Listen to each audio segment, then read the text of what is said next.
I think investors really should be prepared for the worst. I think I can keep this brief in the sense that a lot of what's going to affect the stock market is the geopolitical situation. But if you got A and you're just buying the S&P 500 index from Vanguard or Fidelity, and it's been going up, and it has been going up. There's no question about that. And you're like, I'll just sit there and watch it go up. Be careful, world. There's nothing I see that's going to make that better. And I remember the 1970s. The stock market peaked. Dow Jones peaked in 1969. It didn't get back to that peak until 1982. Now, okay, 1982 was the beginning of one of the greatest bull markets in history. Grant that. But 69, 82 is 13 years. It went sideways. Now, again, there's volatility in dips and peaks. And I'm not saying you can't make money, but I'm saying that there was a 13-year period when the stock market ended up where it started. Number one, around 1,000 on the Dow. And when you adjust for inflation, because we had massive inflation in the late 1970s, it was still down. So that's 13 years. The US is heading into a recession, and we may be in a recession. Everyone's like, wait a second. GDP was up 5%, and that was the number. It was the first government estimate for the third quarter of 2023. It was up 5%, but it was very heavy on consumption and very heavy on inventory. So when those two things, well, consumption, obviously, people don't realize when wholesalers and distributors build up inventory, that counts as GDP. Well, it's fine to build up inventory if people are buying the stuff, but if they don't buy the stuff and you're up to the rafters in inventory, you got to start writing it down. This is where you go to the Gap and you get like 10 shirts and 5 pairs of jeans for $30. I mean, this is what happens. They slash prices. They do 2-for-1 sales. They just move the merchandise. And particularly in certain areas, stuff goes out of style. The fashion industry is notorious. Who wants last year's coat or whatever? So then the inventory situation comes down to the consumer. Are people buying stuff? It looks like the consumer hit the brakes in August. In this interview, Jim Rickards discusses the current economic situation and offers a cautionary outlook for investors. He emphasizes the importance of being prepared for potential downturns in the stock market, highlighting geopolitical tensions as a key factor influencing market stability. Rickards draws parallels between the current environment and the 1970s, noting that prolonged periods of stagnant growth can occur despite short-term fluctuations. He discusses indicators such as consumer behavior, inventory levels, and global economic trends, suggesting that signs of a slowdown are evident. Rickards predicts a recession looming in the US, fueled by factors such as declining consumer spending, global economic slowdowns, and challenges in industries like electric vehicles.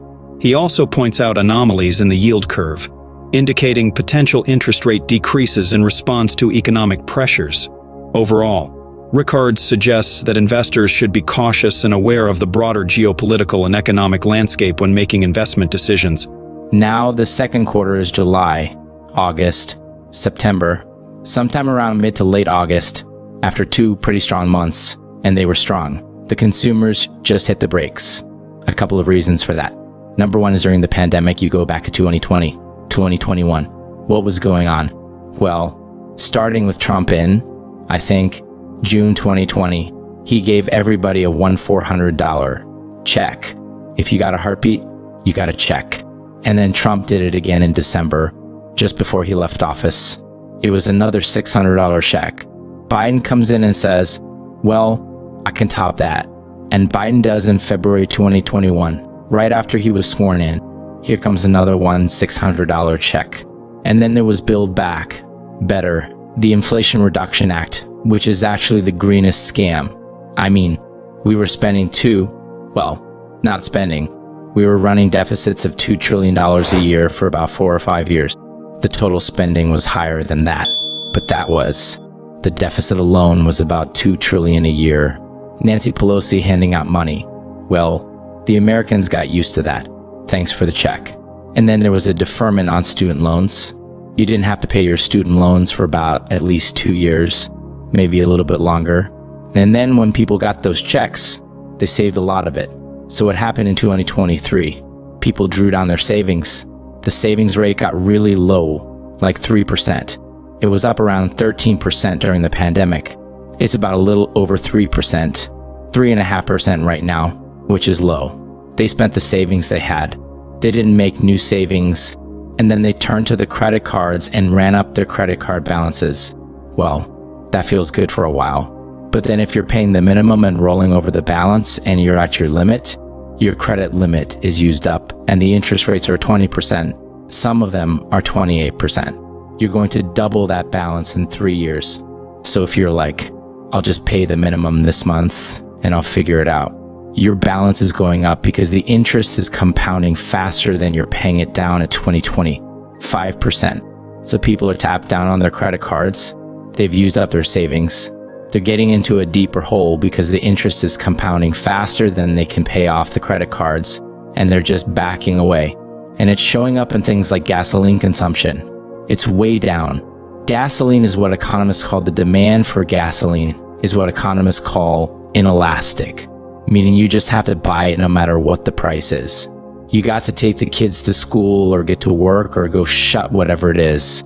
You're just going to buy the gasoline even if you don't like the price. By the way, lately prices have been coming down a little bit, which is another. That sounds good. But it's actually a bad sign because it's disinflationary, which kind of leans in the direction of a recession, but for gasoline consumption to drop. Forgetting about the price. That means people are not driving. They're not going on vacation. They're not doing road trips. They're not driving any more than they have to. There are a lot of other signs. We don't have time to get into all the technicals with negative swap spreads and inverted yield curves and all the rest. But it does look like the consumer slammed on the brakes around late August, early September. You've got to be tuned into the geopolitics to understand the stock market. You can treat them as separate subjects, but if the world's falling apart, that's not good for stocks. The funny thing now is that the highest yields in the US Treasury market are in like a 6-month bill. Like, wait a second, shouldn't I get more if I buy a 30-year bond? Or shouldn't I get more if I buy a 10-year note? It's a longer maturity. More stuff can happen. Inflation, credit downgrades in the United States, bank freezes, all those things can happen. I want a higher interest rate for my longer-term security. That's usually the way the yield curve looks. It kind of goes, it's upward sloping. The longer the maturity, the higher the rate. That's not true today. The highest maturities are right around 6-month bills, 1-year bills going out to 2-year notes. When you get to the 10-year note, you actually get a lower interest rate, lower what's called the yield of maturity than you do on a 2-year note. So therefore, the next level of analysis is, well, what's going to happen to interest rates? And everybody wants to know that. In my view, they've peaked. They're going to come down. And I base that what I said earlier about the economy. If we're going into a recession, we're going into a slowdown. We're looking at all kinds of geopolitical risk. Stocks are coming down, then interest rates are going to come down too. But it's important to know that the world economy is slowing down. Germany is in recession. Japan is very close to it. UK very close to it. Canada, I'm hearing nothing but bad reports. Housing market collapse, etc. China may not technically be in recession, but it's slowing rapidly. The thing with China, it's the second largest economy in the world.